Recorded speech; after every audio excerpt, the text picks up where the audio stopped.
À présent, mesdames et messieurs, Madame la consul adjointe va prononcer un discours en l'honneur de votre acquisition. Je vous remercie de l'accueillir comme il se doit.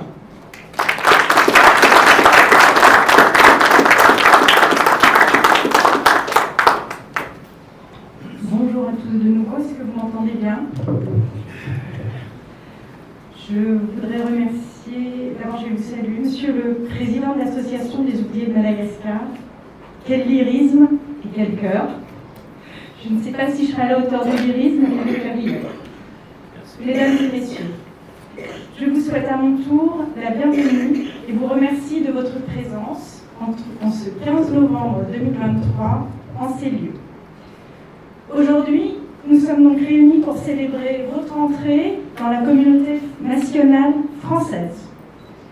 En tant que chef de chancellerie et consul adjointe au Consulat général de France à Tananarive, et au nom du consul général, je tiens à vous faire part de l'honneur et du plaisir qui sont les miens à présider aujourd'hui cette cérémonie. Chacun d'entre vous devient aujourd'hui officiellement citoyen de la République française.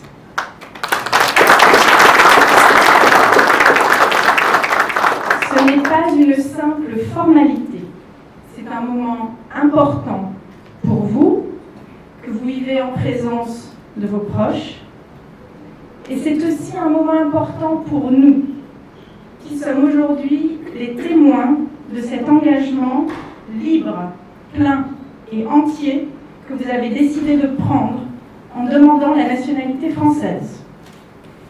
Cette cérémonie est le moment où vous exprimez votre attachement à notre pays et à ses valeurs. La France vous accueille avec votre histoire, avec vos rêves, avec votre héritage et avec vos aspirations. Siècle après siècle, notre pays s'est enrichi de femmes et d'hommes aux origines variées, mais qui tous aspirent à devenir français, quelles que soient leurs origines. En rejoignant notre communauté nationale, vous rejoignez une grande nation, une nation qui s'est construite au cours des siècles, au travers d'une histoire mouvementée. Cette histoire est maintenant la vôtre. Vous devenez pleinement français. Cette nationalité ne vient pas se surajouter comme un élément cosmétique ou utilitaire. Elle ne se résume pas à la détention d'un passeport. Elle fait de vous des membres d'une communauté qui vous accueille et qui attend de vous que vous ayez pour tous vos concitoyens, sans considération d'origine, d'appartenance religieuse, philosophique ou sociale, le même attachement et le même élan fraternel. Au temps des rois, s'est construit le territoire national et le français a été proclamé langue nationale.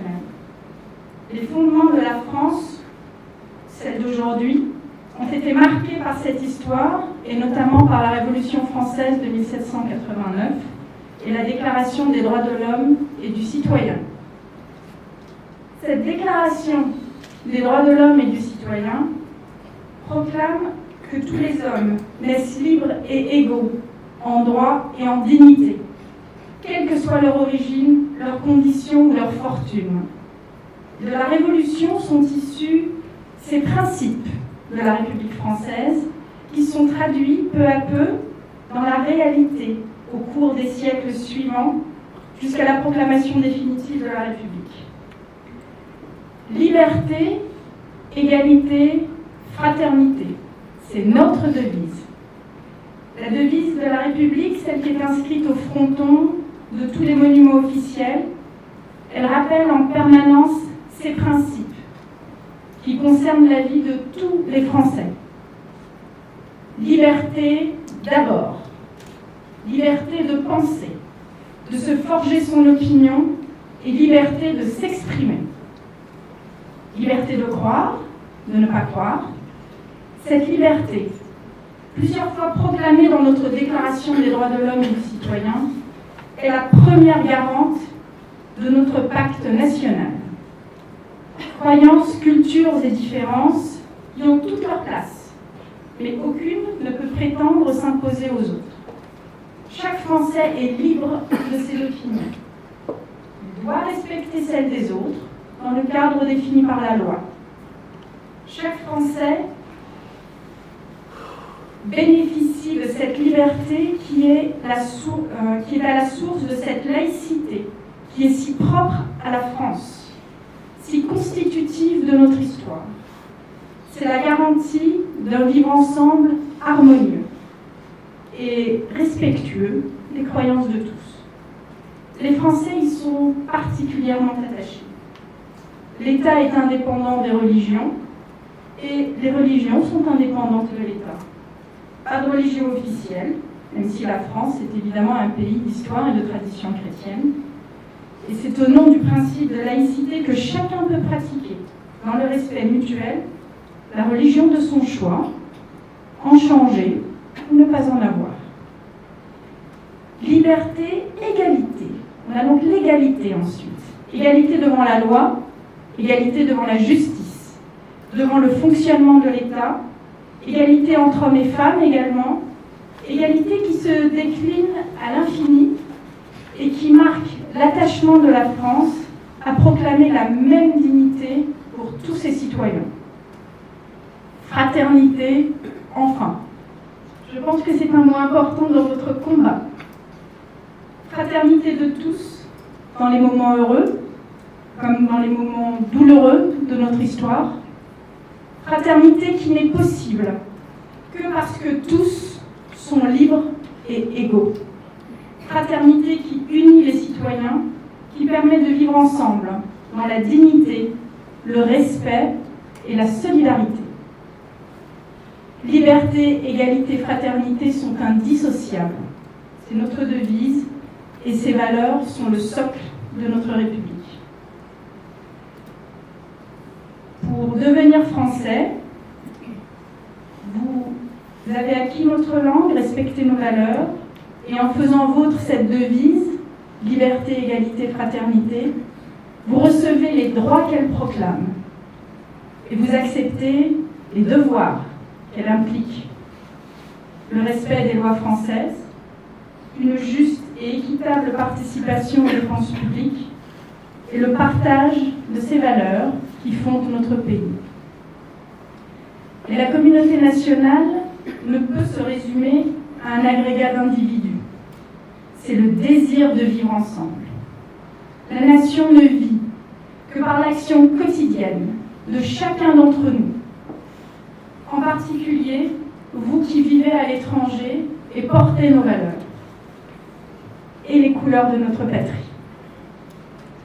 Je souhaite donc que votre entrée dans la nationalité française aujourd'hui soit moins l'aboutissement d'une démarche, quoique longue et difficile qu'elle ait pu être, mais que ce soit surtout le début d'un engagement.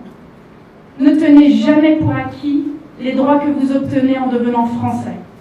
Ces droits n'ont pas été octroyés. Ces droits ont été conquis grâce à des combats et à des luttes. Que la conscience du citoyen français que vous devenez aujourd'hui ne se mette jamais en sommeil. Veillez à contribuer à l'enrichissement de cette France que vous avez choisie et qui vous accueille, tous, à votre façon. Vous qui pouvez désormais voter et être élus, ne vous laissez jamais ravir ce droit, ô combien précieux, de pouvoir vous exprimer et décider des grandes orientations de notre pays. L'accès à la nationalité française est donc un grand moment. Chaque année, plus de 100 000 personnes deviennent françaises.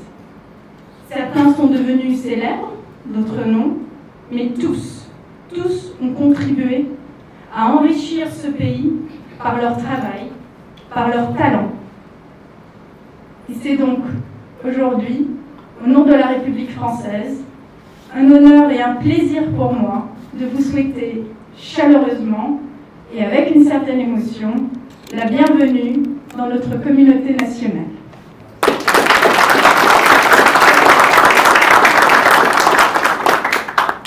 Je vous prie de bien vouloir vous lever.